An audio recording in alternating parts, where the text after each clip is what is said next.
समय के साथ देवव्रत बड़ा होने लगा। उसमें शौर्य, ज्ञान और धर्म सब कुछ था।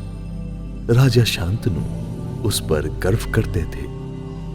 लेकिन एक दिन शांतनु का मन एक और स्त्री पर आ गया।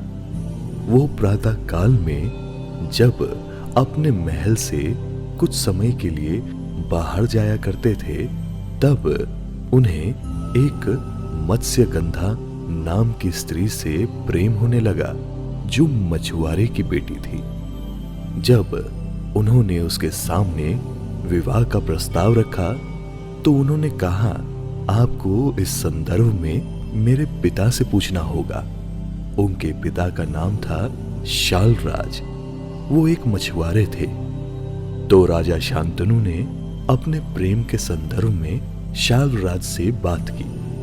शालराज ने कहा, मेरी बेटी आपसे विवाह करेगी, लेकिन मेरी एक शर्त है। क्या आप उसके बेटे को ही हस्तिनापुर की राजगद्दी का उत्तराधिकारी बनाएंगे? शांतनु इस बात से क्रोधित हो गए। उन्होंने कहा, मेरा बड़ा पुत्र देवव्रत है, वही इस हस्तिनापुर की गद्दी का उत्तराधिकारी है।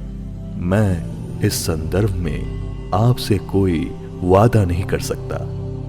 इतनी बात कहकर राजा शांतनु दुखी मन से अपने महल को लौट आए।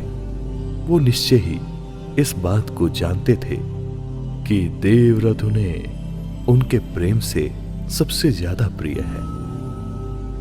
लेकिन समय के साथ जब देवव्रत ने देखा कि उनके पिता हताश हैं, निराश हैं, किसी बात के कारण वो व्याकुल रहते हैं, तब उन्होंने उनके सारथी से पूछा कि उनके पिता प्रातः काल में किससे मिलने जाया करते थे। तब सारथी ने बताया कि आपके पिता एक मछुआरे की कन्या से मिला करते थे। तो देवव्रत को जब यह पता चला, तो वो मछुआरे के पास पहुंचे। उन्होंने कहा, मैं इस गद्दी का अधिकार छोड़ता हूं। मछुआरे ने फिर भी संदेह जताया। उन्होंने कहा, कहीं आपके पुत्र ने भविष्य में इसके ऊपर में अपना अधिकार जताया तो? तब उन्होंने एक प्रतिज्ञा ली।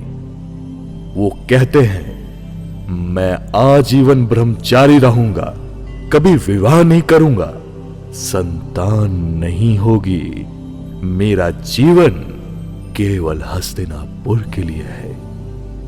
यह प्रतिज्ञा कोई आम प्रतिज्ञा नहीं थी।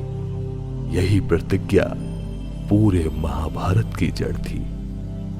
जब यह प्रतिज्ञा हुई तो देवताओं ने पुष्प बरसाए, उन्हें एक सुनहरा नाम दिया, जो इतिहास के पन्नों में किसी और का नहीं था।